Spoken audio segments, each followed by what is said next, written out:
up, y'all? It's Eugene Ashe, the writer-director of Sylvie's Love. Uh-oh, I can't hear you. Director.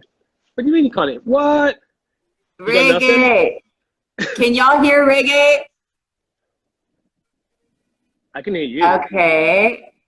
You get nothing? Can you guys hear? How you doing, Rege? We can at least wave. I'm good. I mean, I can see you. I can hear you. Eugene could hear me because he got the joke. Okay, boom. Well, first of all, it's so nice to meet you. Thank you for hanging out with us tonight. Oh, wait, you can't actually hear me now? I can hear you like this much, so forgive me if my face is all in the camera. Hey, Jonathan, can you help me with the volume here? Sorry, the Instagram gods don't want us to be great tonight, but we're gonna push through anyway. So first of all, congratulations on an incredible film. It must feel so good to have it finally out in the world.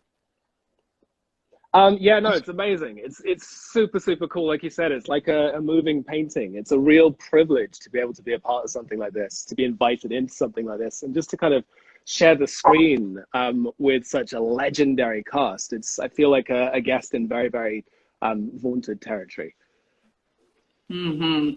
Well, I have to say, you looked straight out of that era when I was watching you on screen. I was just like, by the way, take me back, because everybody looked incredible, absolutely stunning. Okay, so my question for you is, we got to talk about just like the friendship and the camaraderie that felt so organic and so special between the whole Dickie Brewster quartet.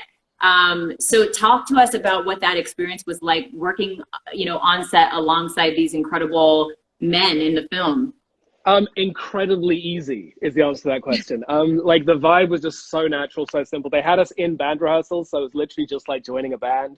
I freaked out because I remember I met Nnamdi before I had the job, and I was like, oh man, I actually used to be a drummer because I'm an actor and I want the job. And he was like, oh cool, because that's actually what the character is. And I was like, oh great. And so I spent months reteaching myself to learn to drum, and I remember Tone as well. Tone and I were just sweating in that band rehearsal because we actually had to play these songs, and Nnamdi does not play. Nnamdi had been coached on saxophone for months before we even started up. And so we all just kind of had to try and keep up with him. But it was good fun. It was just jokes the whole time. And Eugene would just roll the camera and be like, you guys chat over here behind the instruments. And then he'd roll the camera, and it just rolled. It was natural. So I'm asking most everyone this question. What was your favorite scene? Not just to shoot, but now that I'm sure you've seen it a ton of times, hopefully at home, on Amazon Prime, the rest of us. What's your favorite scene to watch? I mean, it's different. The favorite scene to shoot is different from the favorite scene to watch. To watch, It's got to be that dance in the street, just because Eugene's work, Nnamdi and Tessa's dance, that picture is iconic. It's iconic beyond iconic. It's so beautiful. And it's something that we all deserve, quite frankly, at the end of 2020. We deserve dancing in the street by moonlight, love, black joy, happy endings. We deserve all of that. But my favorite scene to shoot is right at the other end of the spectrum. It's gotta be, hey, you ever heard the lines of coffee, the stronger the roast? Like that kind of shit is so cheeky, and Eugene loves it. And it's so much fun to be able to lean into that and just be this kind of free, jazz rhythmed, happy, free flow young man, again, which we don't get to see on screen enough because we don't get to enjoy ourselves. And so I was having the time of my life shooting that stuff, because Chico's a good guy to hang out with. He's a bad influence, but he's a lot of fun to have around. So talk to me about who you pulled from, whether it was from your real life or from iconic roles of the past. Mr. Eugene Ashe himself. Actually, I'm a big CGI director, right? I just cast myself in the movie 20 years younger, 10 years younger. He's gonna kill me. In all honesty, I did pull from Eugene a bit, because he's a very cheeky boy. And so it's fun to kind of pick up a vibe of where I think that character might have come from with him. But also, you got your character, your public figures in this era, like Sam Cooke, Muhammad Ali, people who have that kind of flow and vibe. And it's fun to just then put a jazzy little riff on that. You have the motif, and then you play with the rhythms. You switch the key signature and come up with something new. Well, you were an amazing addition to an incredible cast in a gorgeous film. I'm so sad that this Q&A is like so rapid fire, so quick, but thank you for spending a couple minutes with me, and maybe just give a shout out. Give a shout out to your cast, because they're all watching right now. It's a party in here. No, shout out to the whole cast, and the Dickie Brewster Quartet rules all. Tone, Court, who played bass, who wasn't an actor before this and came in and absolutely killed it. Nnamdi for the incredible, I mean, everyone said it, but the ridiculous amount of work this man put in was an inspiration to everyone. And if this film worked, in large part, it was through everyone trying to keep up with the level that this man was bringing to the game, which, as I understand, was his career before this anyway. So this is nothing new to him. So shout out to everyone, and shout out to the big man, Eugene. Thank you very much. It was a hell of a ride to work with all of you. Thank you. Amazing. Well, congratulations, and thanks again for taking some time to chat with us. Hopefully we can talk a little bit longer. Thank you for the time. Soon. Yeah, we will. I'm sure we will. Take care. I look forward to it. Bye. Bye. All right, you guys, next up we have... Hey, what's going on? How are you, brother? I'm doing great. How are you? I'm just so happy this connection worked, because this is harder than it looks. Right. I'm with you. I've been watching the whole time. You've been doing an amazing job. Oh, thank you so much. And speaking of doing an amazing job, you killed it in this role, sir. Thank you very much. I felt for you a few times in there. I felt for you, man.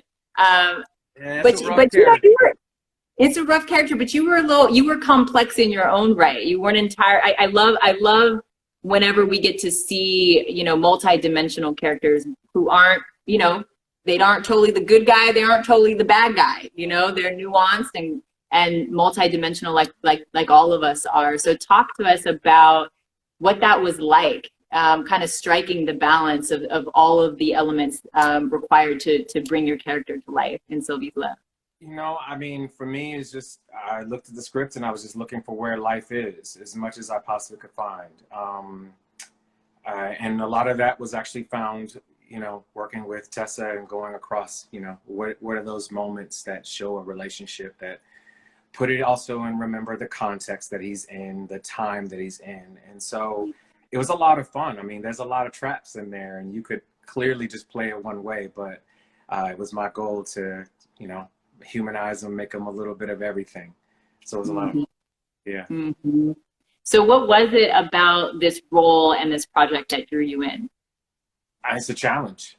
I mean, I funny enough, I've known Eugene for a little bit of time. We've kind of gone back and forth in like seeing each other. So when I've known about this film since I think 2013, 2014, and when he was working on it before, I've heard so much about it. And so when this opportunity came up, and then of course Nnamdi, and of course Tessa, and I was just like, I gotta do this. I gotta play. I gotta be in this, because I knew it was gonna be a classic. I thought, you know, he told me when we sat down that it was gonna be shot on film, and I mean, when do you get a chance to do that? It's very rare nowadays because everyone's trying to save their coins.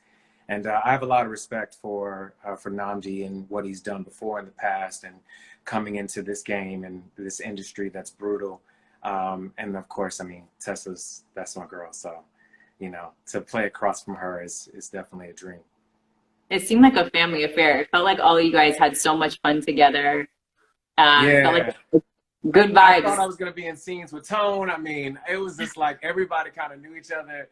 We were making fun of the fact there's too many light-skinned people in this movie. It was just I will say, you know what? I gotta talk to you know, the folks behind the scenes afterwards, because my husband is dark skinned, and he was like, "What's up, man? Why there's so many light-skinned people on this?" And I was like, "Listen, it's okay. I saw a range. What'd you say? I said, you all on my neck. Just ease up on the, you know, we doing our thing. Just be easy, be easy. No, I think Nnamdi is chocolate. He's milk chocolate, like a light milk chocolate. You got Ashe in there too. She's a murderer. She's a beast. So yes. So I mean, this is the quickest rapid fire Q&A I've ever done, but thank you so much for joining us, Alano. You brought so much to this really rich, beautiful film. Congratulations on all the love you guys are getting. Hey, thank you so much, Eugene. Thank you, Nnamdi. Thank you so much for doing this. everyone. See y'all later. Thank you. Okay. Have a great night. You too. Tell your wife I said hi. Oh, obviously. We'll talk later, but she said some really great things about you, just so you know. So we know in real life you're a good guy, even though on camera in this film, you're a little shaky, a little shaky. A little shaky, a little shady, but we know in real life that you're a great guy and a great husband. So yes, please give your love to your wifey. Will do. Have a great night. She says hi. Hi. She says hi. I'll talk to you Bye, later. guys. Bye. Bye. All right, guys. All right, he's coming through. All right, we got him. Nnamdi, woo! This is a challenge. It's but a here challenge. we are. Listen, this is my first time doing this, so. Well, welcome. Thank you. I appreciate it. Thank you for joining me. us. Did you, so that the people in the comment section need to know, did Carrie help you get on to this IG Live?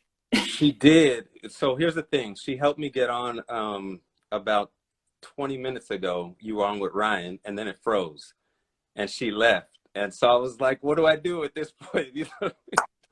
And then you were left to your own devices. Oh my gosh, I'm so sorry. But you did it. Listen, you're a man who's learned a lot of new skills in a short amount of time. And you learned how to play saxophone.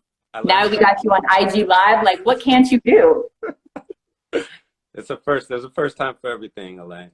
Exactly. Yeah. Well, now that I have you here, first of all, just congratulations, not just, on an incredible performance, which we will get into, but also on producing this gem of a film. Talk to us about what that process was like, balancing the massive responsibilities of co-starring in this film, and also working as a producer behind the scenes. Yeah, the balance was probably the toughest part, because like I'll finish the scene and then right at the end of the scene, I'll get handed a phone and it's like we're trying to cast someone and I'm trying to figure that stuff out, do all this paperwork stuff, and then right back into another scene. So I think that was the toughest balance, but it was important to me just because when I first got the script, I hadn't seen anything like it before. I hadn't seen a period piece that took place during the civil rights era. It was all about love and it was all about Black people. And I just felt like somebody has to make this. And so we took it around town for a while. And, we just kept getting a lot of people saying, no, there's no audience for this film. Like, there's no way that, we're going to take this on. And, my producing partner, Jonathan Baker, and we just said, let's do it. So we made it. So what were some of like you said, we haven't seen anything like this on screen, and we know it's a small film. It went to Sundance, and it found its home. It's clearly finding its audience. What do you think is so important about why you felt like you needed to get behind this to make this movie happen? And also, why do you think it was so challenging to get a movie like this made? Well, I think a lot of the people that are in the power positions, the positions to get films done, a lot of them don't look like us. And so when you see a film with people that don't look like you, you might not understand that there's an audience for it. You might not understand, a lot of times we were getting people saying, there's no metric for it. We don't have a comp for this film. And asking us, like, what is this film? What are other films that are like this film? Why should we take this on? And, we just had to prove to them that there were people that wanted to see this film. People want to see Black people in love, without all of the extra stuff going on. Like, just like Tessa likes to say, just the interpersonal issues. And, so that was important to us. Can't remember the first question you asked. What was it? Well, you answered it. I think you answered it. Okay. I asked sort of why you thought it was so important to tell this story, but also why it was so hard to get a film like this made, because once you see it on screen and you see how special it is, it's sort of hard to imagine it getting turned down, but we know that happens all the time with our stories. Without a doubt. Yeah, without a doubt. And Eugene is such a gifted writer. I remember, I passed the script around to a couple of people once he sent it to me. And people said they hadn't seen it before. People said, it was clear if we didn't make the film that it was going to get it wasn't going to get made. You know, that's not that. There's a way that Hollywood works, and it's all about timing. And the timing worked out that we were going to be the ones to make it. Mm-hmm. Well, I can tell you that, you know, I speak on behalf of myself and all my girlfriends who watched the film, and we were in the group chat about it, that, you know, after a year like this one, which was so traumatizing in a lot of ways, especially for Black folks, and extremely triggering, this felt healing.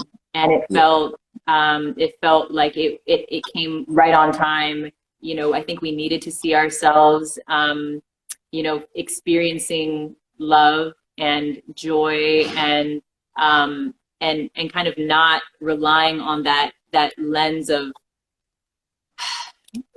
pain and struggle through the civil rights, you know, aspect of that era.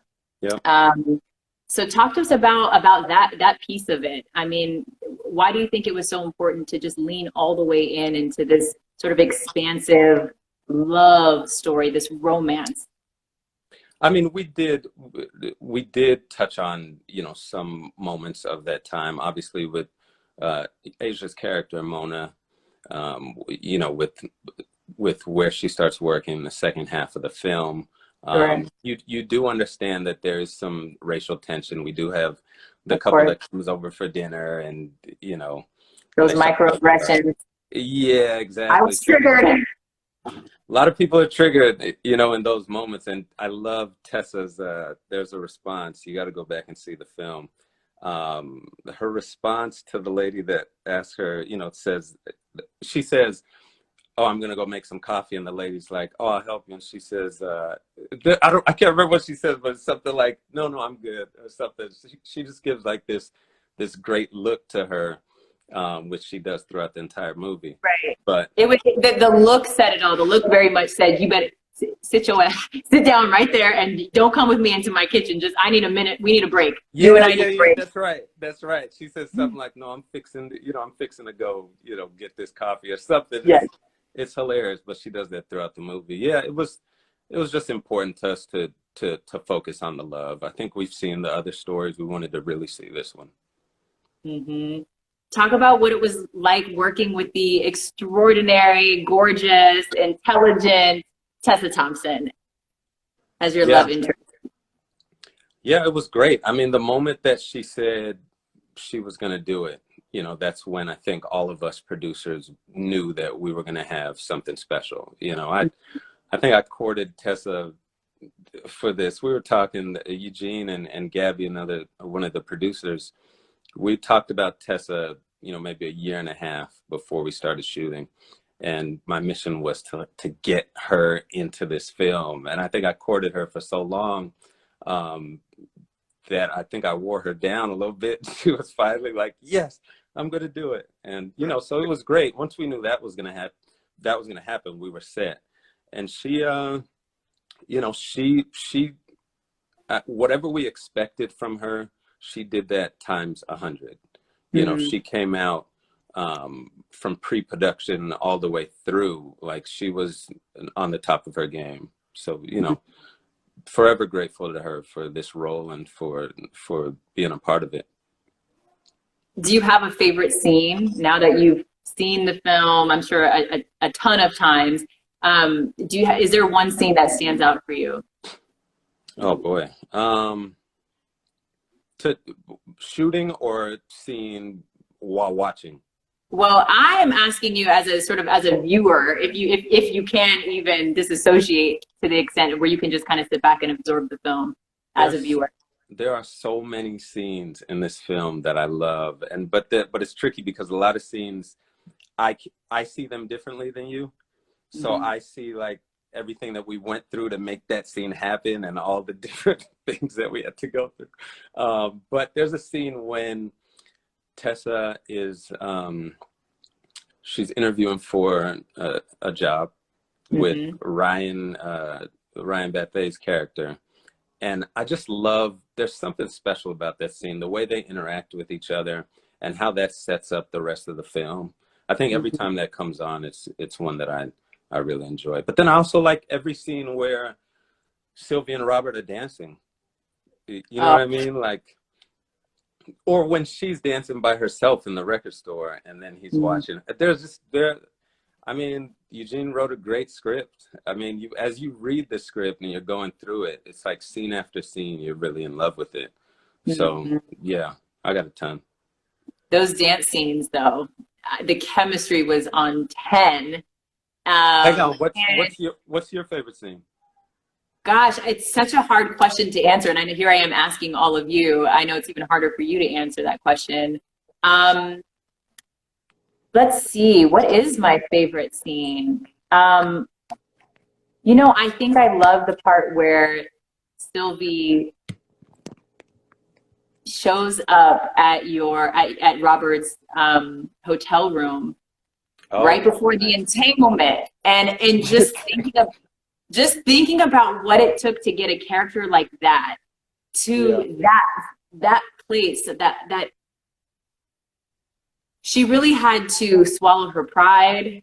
She had to jump through a couple of ethical hoops in her mind. You know, she has a family and a husband and a baby at home, but this was one of those moments in life that she knew she wasn't going to get again, and she just grabbed the bull by its horns. And I love that because Robert has game throughout the whole film. I mean, I kept on, as we were watching, I kept tapping my husband. I'd be like, "You see that right there? That was game. That was game. That was," you know, like the part where you know, she's kind of mad that you're like, you know, you guys kind of have gotten into a little tiff, and you're at the party, and you sort of walk away from her to go take this invitation to dance with another woman, and she's just like, you know, but she knows she has no right to really be mad. And I'm like, the fact that he went off and danced with that woman, that was game. But here she is. I mean, for her to show up and then to use that same line, you know, like, where I'm from, when you walk a man home, you expect a kiss goodnight. I was like, yes, so we go claim what's yours, sis. It's all in that had to be my favorite. That's great. Okay, I love that. Yeah, it's all in the delivery. The lines were there, but you know, she was really able to deliver them in a way that sort of makes you raise your eyebrows. Like, all right, she's not messing around. Yeah, she came to get what she wanted. So talk to us about what it was like learning how to play the saxophone. I mean, that is a huge, and I know from what I've read and seen, it sounds like that was something that you elected to take upon yourself to figure out how to do, and it took a year. Is that right? I mean, it didn't, hang on, Elaine, it didn't take a year. But it would take me 20 years, okay? It would take me 20 years of doing nothing else. So no, that was a compliment, okay? No, it took a little more than a year, to be honest. I worked on it the truth comes out. Yeah, the truth comes out. It took a little more than a year. I mean, we used to have band rehearsal. You know, Eugene set up band rehearsal for all of us, and I was the one slowing everyone down because they actually played. Like, Tone played the piano, Courtney played the bass, Rege played the drums. So I was the only one on the sax that didn't really know what I was doing. But it was tough. So be honest with us, Nnamdi. Did the like, you got a little competitive? Were you a little like, hold on, if these guys are going to show up and play it for real, I got to learn how to play it for real. I think the first couple of days I was slowing everybody down, and then that third day it was like I didn't sleep that night. Like I stayed up. I was learning everything. The third day I was pretty good, and from then on, like I tried to soar with it. But yeah, it's a tough instrument to learn. But you know, it always kills me when I watch movies and I can tell that the person isn't playing that instrument, or you know, or they're not doing that thing. So it's very important to learn it, to learn the songs. Eugene used to send me the sheet music and be like, learn this, and it'd be like 4 pages of a song. I'm like, what part of the song are we actually going to use? And it'd be like 2 lines, and so I'll learn the 2 lines and then we'll move on. Yeah, that's it. That's the smart way to do it. That's the Cliff Notes version. Definitely, exactly. But it was fun. Have you kept it up at all since rapping? I haven't. Like, it's right. It's right. It's right over here. I'm not gonna play, but I haven't played. I mean, the people. I'm sure the people would love to hear a little live saxophone on this Instagram live. Nnamdi, you feel actually, the spirit moves you. It's in the other room. I can't get to it right now. Oh, you can't. But, Right. but I haven't kept up, no. Because, you know, when you finish a role, you kind of just put down whatever you were working on, unfortunately, and you go to another thing. So I haven't played it since, but I loved it. So, by the way, we have Regé in the comment section saying, lies, he can play, he's being humble. So, Nah. All right, we'll do another IG live and get the band together. okay, Amazon Prime, you guys heard this On the here. website. We have hundreds of witnesses, so we'll make that happen. Well, I also, before I let you go, and thank you again for joining us tonight, but you know, now that you're at this moment where this project that came to you and felt very sort of really special and like something you needed to protect and help usher into the world, now that it's out in the world, what does that feel like for you? And now that you're receiving all this amazing love and this outpouring of support, talk about how good this moment feels for you. Yeah, it's been overwhelming in a great way. Like, we set out to do something to make something that we hadn't really seen. You know, we would talk about it, even just in this time, The Notebook and certain movies like that. And we would talk about those movies and how people watch them over and over again. And we really wanted to make that from the start. And I would have conversations with Eugene and Gabby and Jonathan and Matt Thurm about it all the time. And we finally, to get to a place where we've made something that people are enjoying as much as they're enjoying this film, I mean, it's the most gratifying, rewarding feeling that we could possibly have. I mean, we're texting each other all the time, like, oh, this person made a comment, or that person made a comment. Like, people are really watching this movie. People love it. You never know. I mean, you make a film and you don't know who's going to get behind it. You don't know if anyone's going to enjoy it. So for us to have made what we made and for people to really be into it, it's a special feeling. Mm-hmm. And what, if anything, did you learn from Tessa while you were on set together? Oh, man. I mean, I learned a lot. I mean, I'm trying to bring it down to like one thing, just her way as an actor. So I'll just talk about her as an actor. She's able to live in the moment and be very spontaneous and free. And, you know, whether she sticks to the words or not, like, she's just able to flow, and she'll give you something new each take. And so I think for me, every time I'm acting, you know, it's the second film that I've done. Every time I go out, I'm trying to learn something new, because I didn't have the schooling. You know, I was playing football for 11 years. Like, there was no acting training. So I learned from who I'm across, and I was across Lakeith Stanfield in my first film, Crown Heights, and that was an acting lesson, and Bill Camp and all those guys. And then to be across from Tessa and just watch the way she's able to move in and out of each take and in and out of each moment and not be stuck to doing it one way. I mean, that's one of the biggest things I took away from her as an actor. And yeah, it's like a masterclass every time you're working with her. Mm-hmm. Well, it was masterful watching the two of you on screen create this masterpiece that I think all of us needed, especially in this moment. So you should feel incredibly proud of yourself, both as a leading man and as a producer. I'm just so happy that you guys created this work of art. Thank you so much, and thank you for taking the time. I know we went a little bit over, so thank you for taking the time to jump on the IG Live with us. My first IG Live, I did it. Yes, we did it. I'm so honored that I got to be a part of your first IG Live. How cool! Yeah. So we'll do this again next time. You're gonna play a little saxophone for all of us. That's right. It's gonna be great. That's right. We'll do it again. We'll set it up. Maybe we can get a Carrie cameo. I don't know. I'm just putting it out there. Think about it. Sleep on it. I locked the door, so she's like trying to bang in. No. Tell her I said hi. I love your wife so much. She's a gem. And I know. I will. Thank you so much. All right, Nnamdi, have a wonderful. She is, yeah. Love. Well. Great. So I have a question. Can you still hear me? Yes, I can.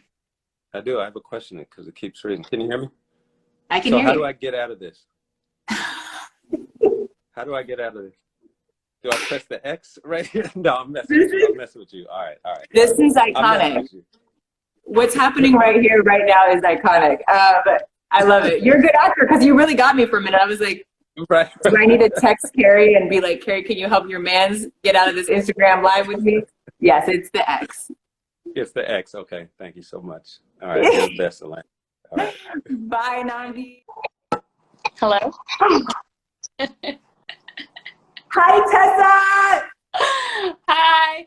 I was gonna make fun of Nnamdi for how analog he is, but then I'm like, wait, how do I request getting in this live? So I'm just as bad. You know, it's so funny because you were so active throughout, which I so appreciated, because I was like, oh, by the time it's Tessa's turn, we're going to be good money. And then as soon as I'm like, Tessa, come in. And I'm like, crickets. So I'm glad we were able to make this work. I'm no good at technology either, so it's a miracle that we made it to this point together. Uh-oh, you're frozen. Are you frozen? Yes, this is. Am I frozen? Oh, no. Okay. No, I think you're there. Tessa, congratulations, sis. This is an incredible, gorgeous film.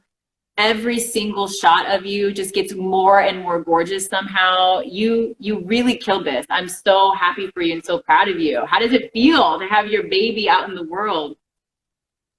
Thank you so much, and thank you so much for doing this, and to everybody out there that's watching, tweeting tonight.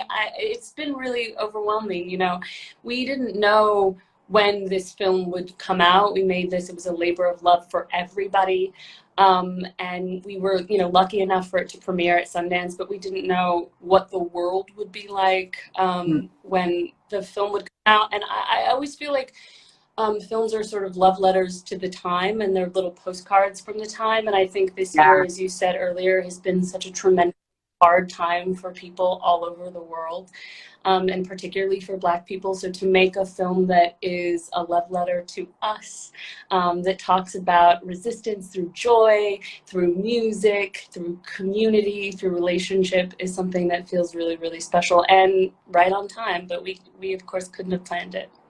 Yeah, I mean, you mentioned, you know, what a film like this means in this time, but I'm curious from your perspective. I mean, I'm sure it took on kind of a special significance, seeing your work enter the world in this really specific time. I mean, what do you think? What do you think the meaning of a film like this is in a moment like this, culturally, politically? Goodness.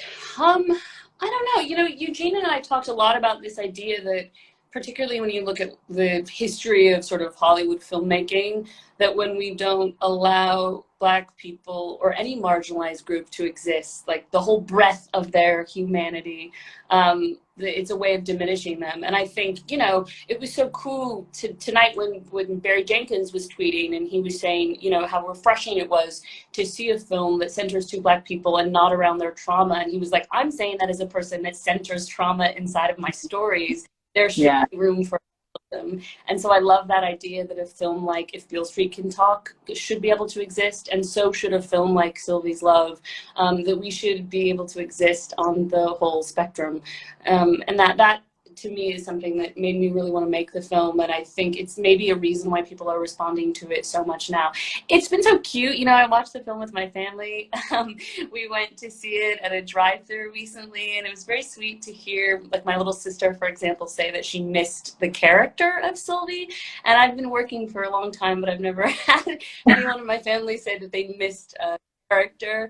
And I feel that way about characters in the movie. Like, I miss Mona. I was trying to take to Twitter tonight to say that we should make a sequel that is all about Mona, and we can call it Mona's Lovers, which I think would be very fire. Just about, like, I just love here for that. Right? This, like, fierce, funny, beautiful, bright activist who also has a really saucy, spicy love life. I want to see that. Like, I want to see that story, because we're used to seeing the civil rights movement obviously through a very specific lens, and so much very male. So I don't know. I miss these characters a lot. I love these characters, and it's really like warms my heart at the risk of sounding like a cheese ball that people are responding to. No, we all were total like mush cheese balls. I mean, coming out of that film, just feeling so opened up, and I mean, it's just a heartwarming film, and I think it hits different during this time, like we said. But I'm all the way here for that concept. Maybe you can make that happen. I hear that you're starting a production company. Is that correct? It is correct. Yeah, it's something that I've been wanting to do for a really long time, and it feels it's like life imitating art in a way, because obviously Sylvie is this ambitious young woman that wants to be a television producer, and I think I love the scenes where you see her watching the Lucille Ball show, for example, and I think we're so used to seeing protagonists maybe that don't look or feel like us, but we follow them. And I think a part of her ambition is to want to change what television feels like, and not necessarily just for Black people. Like, for example, what she does when she's on the Lucy Volper show is she says, let this woman have her own voice. Let her be Yes. body, as funny, as trashy as she is, let her be her authentic self.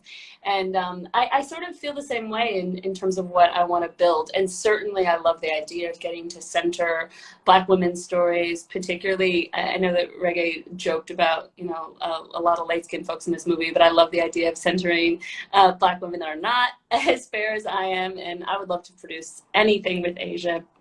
It could be the Sylvie's Love sequel that follows Just Mona, but it could be anything. That would be a gift. Well, I'm praying for that story. I love that concept. I think we have a lot of Mona fans out there. Shout out to Asia. I know she's not able to do this IG Live, but the chemistry between the two of you was so palpable.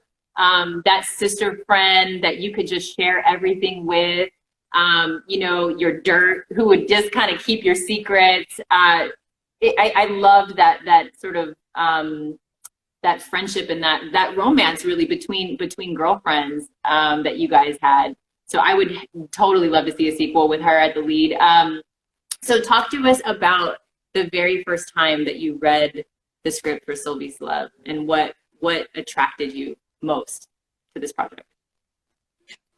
Well, so many things. I know some people have mentioned The Notebook, that it reminded them of that. I remember seeing The Notebook and thinking how much I love that film, and it was my first time really seeing those two actors, so it introduced me to these wonderful actors, and their chemistry, of course, was incredible.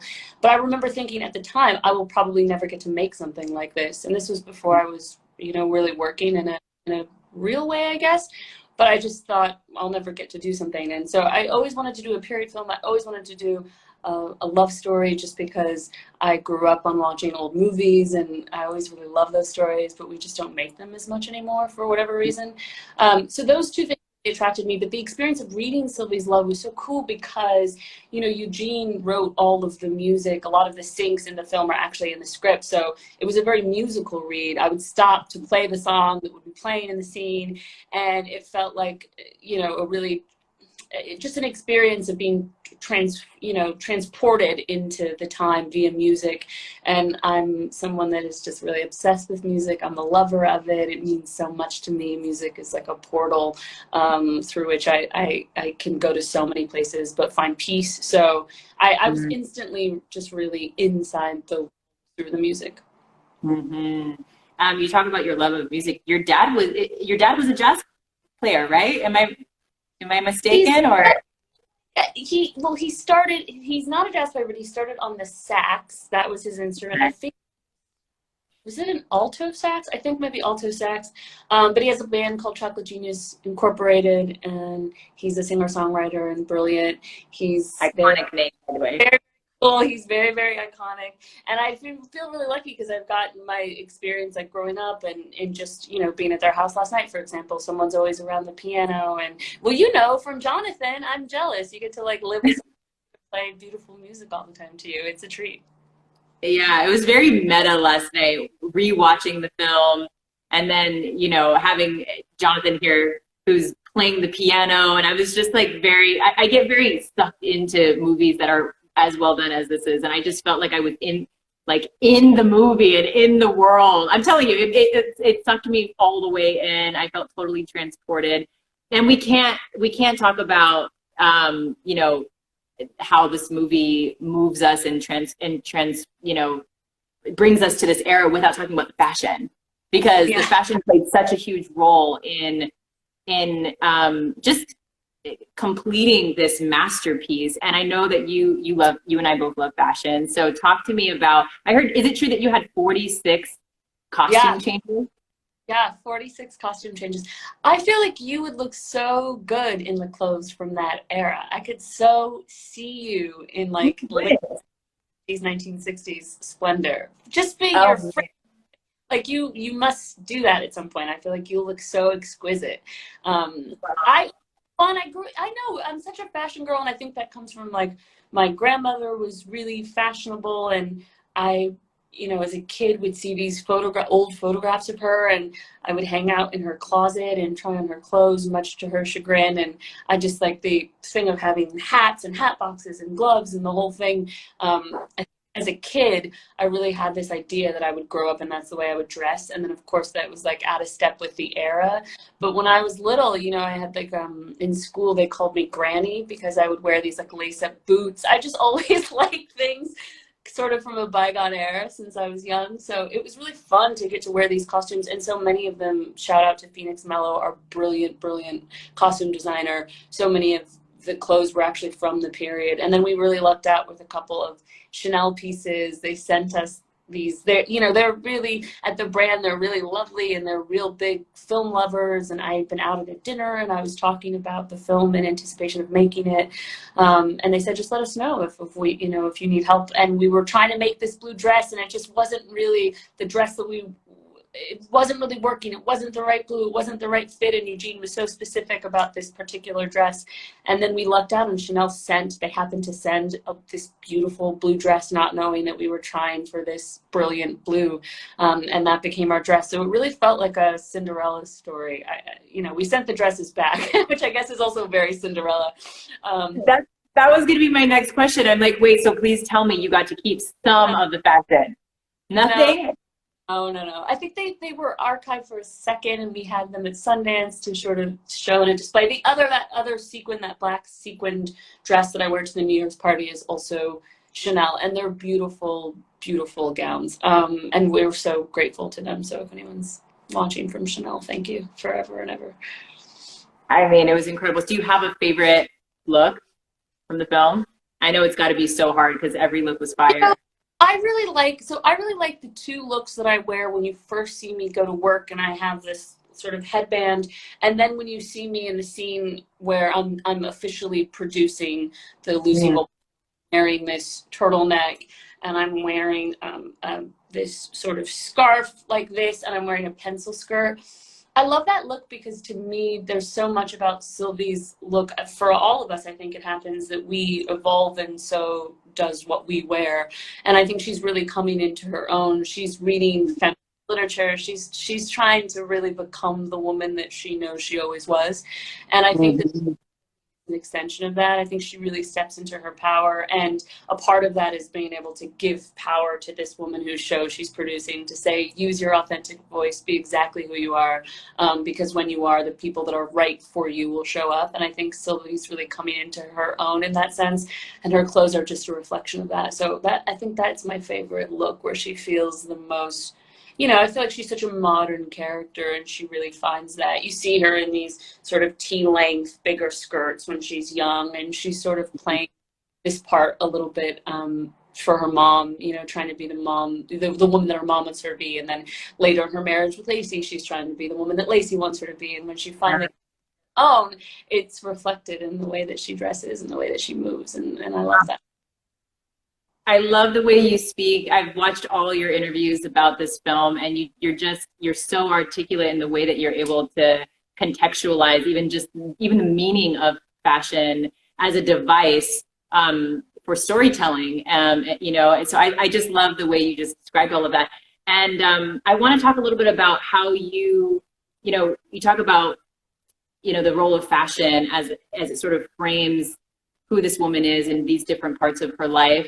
But while this is a love story and we love that it's like the romance is what's centered, you sort of get a sense of what's happening culturally and socially, and in terms of the, you know, the racial dynamics, and then the, you know, the feminist movement, kind of, you know, you can get the sense that all of this stuff is just like bubbling right under the surface.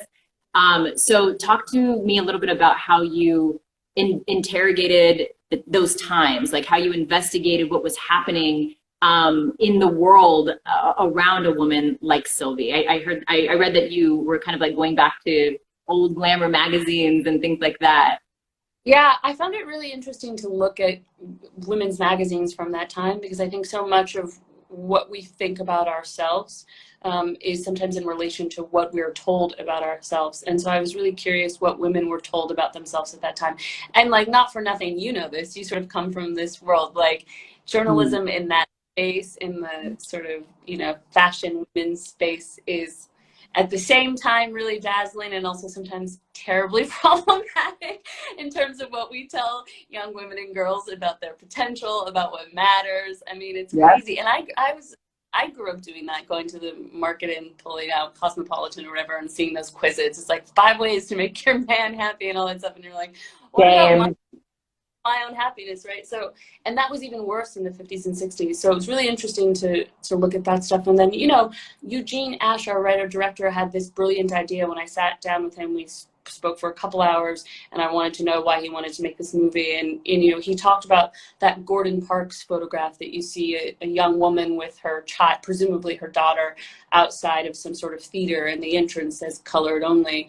And his idea was, if you sort of zoomed in on that frame and you didn't see the sign that said coloreds only, and you only saw her and her daughter, and then if you went even closer and you just saw her face, he wanted to make that story, which is not to ignore the historical context in which this woman exists, but to say, for now, for this moment, for most of my frames, I'm going to concentrate just on her and her inner life. And I thought that that was so interesting. And I think, you know, like I said earlier, and what, to Barry Jenkins' point, both of these films should exist. It was a pleasure to get a film like Selma, where I get to play, you know, radical historical Diane Nash, and her life was steeped in the movement. And the truth is, there are also women that their life was steeped in what to make for dinner, and what job they wanted, and who they wanted to get married to. And I think, you know, the less you know about history, the easier it is to imagine that you'd be on one side of it or another. And while there were Black folks like Mona, who their lives were entrenched in our struggle, and those were the questions that mattered to them the most, there were also Black folks at the time that were like, what are we going to have for dinner? And how are we going to dinner with people? And I think all those questions are important. And so I thought, for this, it was just so interesting to center, as Nnamdi likes to tease me for saying so often, to center the interpersonal instead of the societal. And I think that that's something that, if you look at film history, we just haven't had the chance to do that as much. And then selfishly, you know, it was such a pleasure. Eugene wanted to make frames that made you feel like those iconic frames in Breakfast at Tiffany's. And, you know, just Black women, especially, we have not been able to have that kind of beauty and elegance in enough of Hollywood spaces. And we've done it. We've definitely done it. But think of all the incredible stories that would have been told if we were centered in the time when those kind of movies were in vogue, if we were given the kind of star treatment. What other films would, you know, Dorothy Dandridge have made? What other projects and Carol have graced our screens with? So I love the idea of getting to make something that harkened back to that moment and centered us. I actually wrote down a quote from you that I absolutely love. You said, it's the film Black actresses of the time were denied. Yeah. And that's really powerful. It really feels that way. And it's not to say that this is revisionist history in any way. And I think there are so many incredible women. As soon as we get off this call, I'm going to watch Ma Rainey's Black Bottom. I cannot wait to see Viola Davis. I cannot wait to see Tyler Page in that, you know, in that space. It's so good, by the way. It's so good. I cannot wait. I'm so excited. But there are so many women whose backs, in terms of the industry, whose shoulders I literally stand on, that I would not be able to be doing what I am doing today if they didn't exist. And yet still, I think they could have done so much more if they were allowed to, if they were given the space to. And I hope that we're in a space, and I think it's true that some sort of change is going, that we can just have, that we get to make more. And certainly I think hopefully films like this and success, they make more room, because to Nnamdi's point, that was definitely an impediment to getting the film made sooner, was this idea that there wasn't an audience for this. And the truth is, I think people just want to see good stories. To me, this shouldn't just be a Black love story. It's just a love story.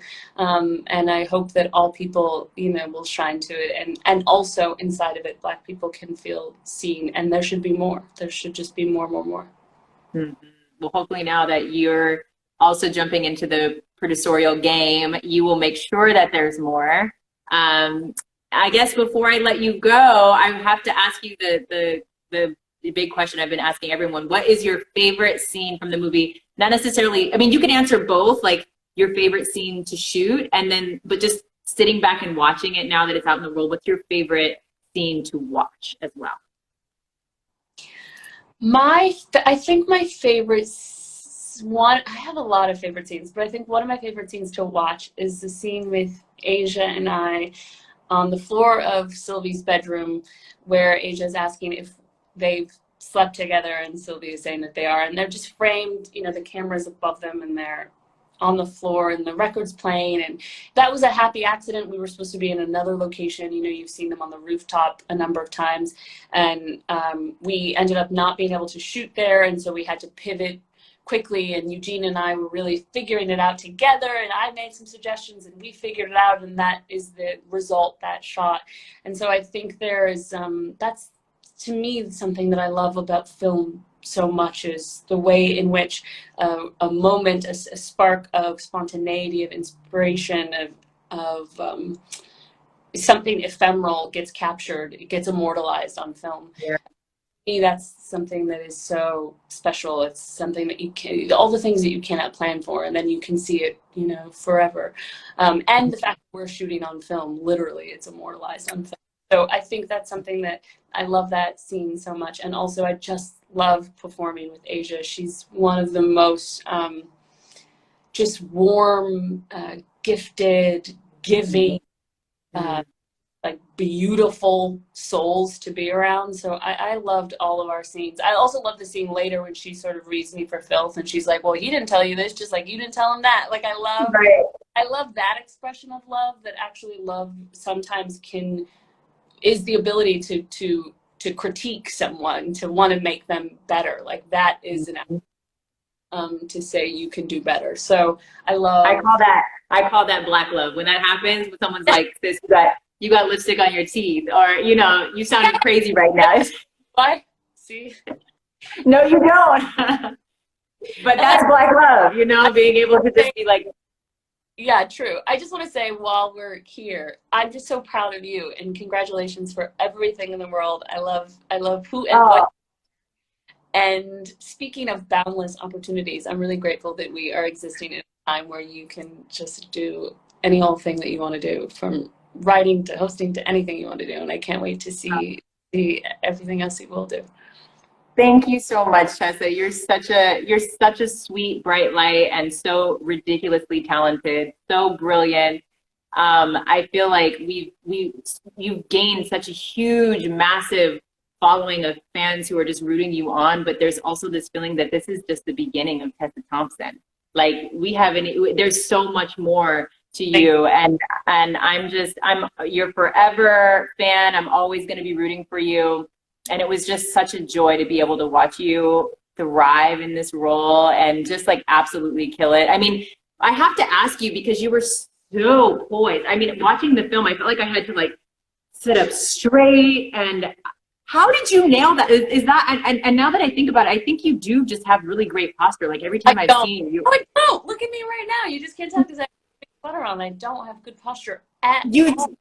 I think you're being really humble right now, but how did you talk to us about that, like, refinement process of bringing Sylvie to life? And this really, I mean, she was just the etiquette training must have been intense.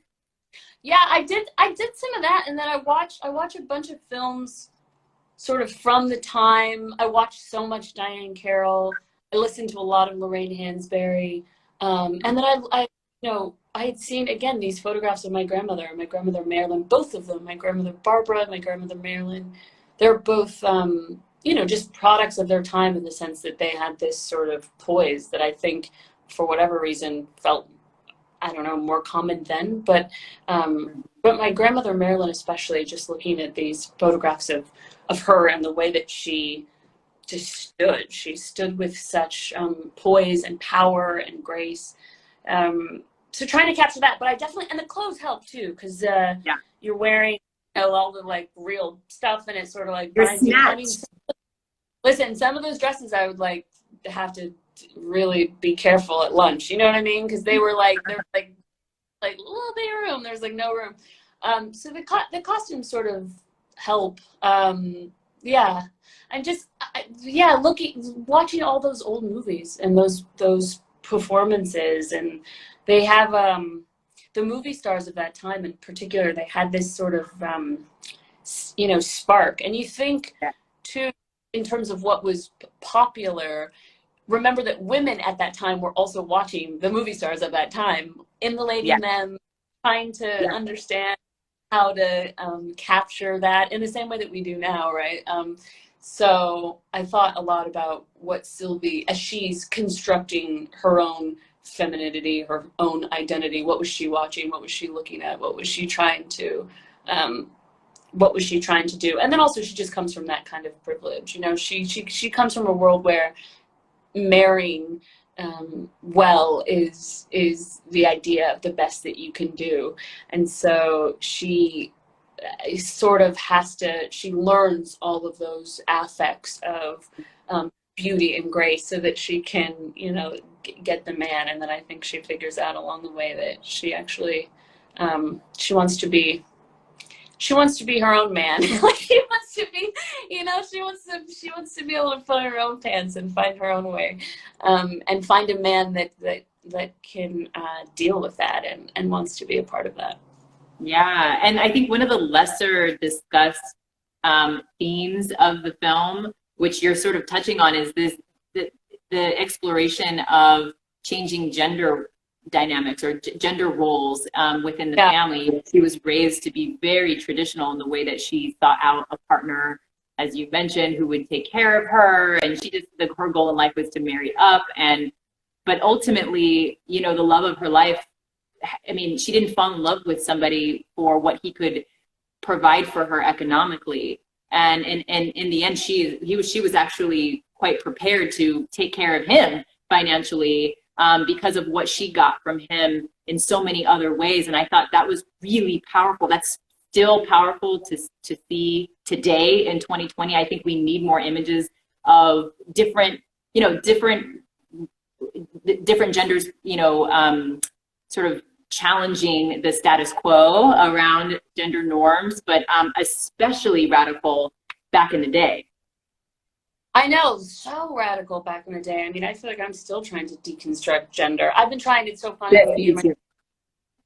because I say, you know, I think so many of us Americans particularly can say, oh, hey guys, I've been trying to stop saying guys. My whole family were trying to stop saying guys, so now we're saying folks. Hey folks. It's hard.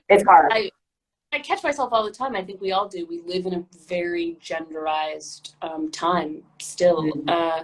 And I think I've definitely had that in relationships, you know, dating a man and him feeling threatened, or, you know, this idea of like who gets the check, or, you know, the money being this expression of sort of power. And I love that Sylvie is trying to divorce herself from those notions and also help Robert see another way, that they're trying to chart their own path.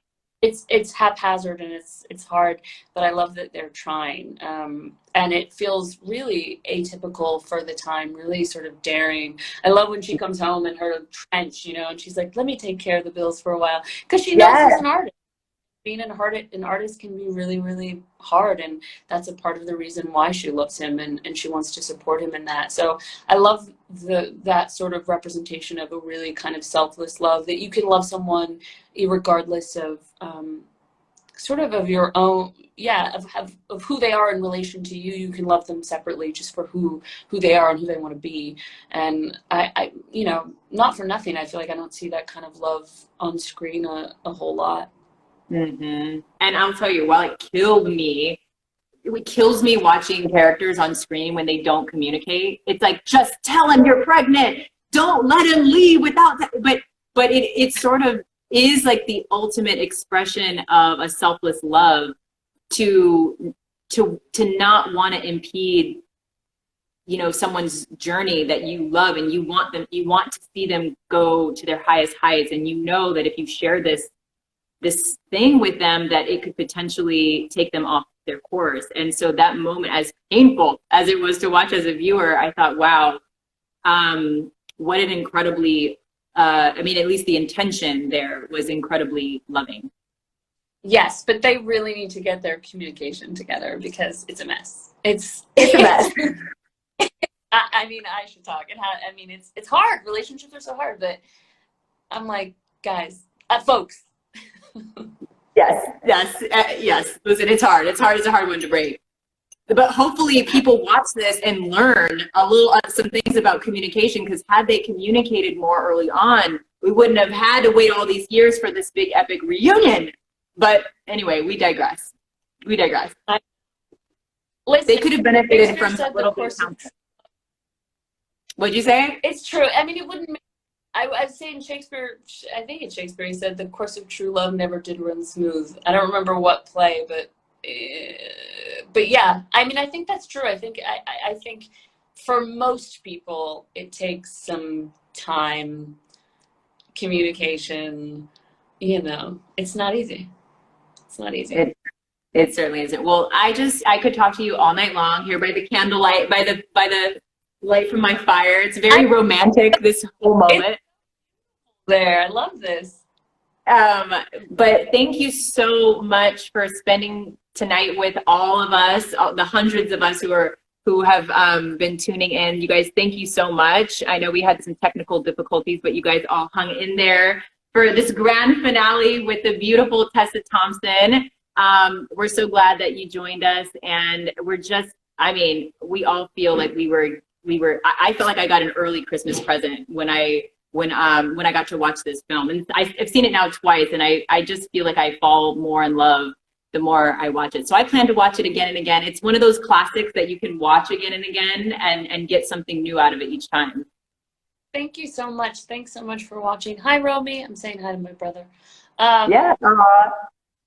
Thanks everybody. Thanks everybody out there for watching the film, for hanging out with us.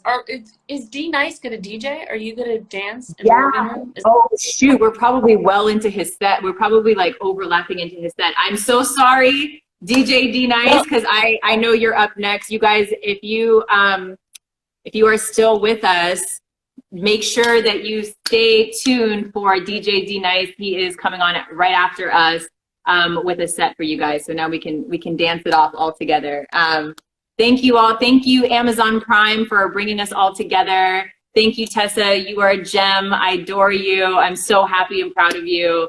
Congratulations on everything. Likewise. Bye, everybody. Bye, everyone.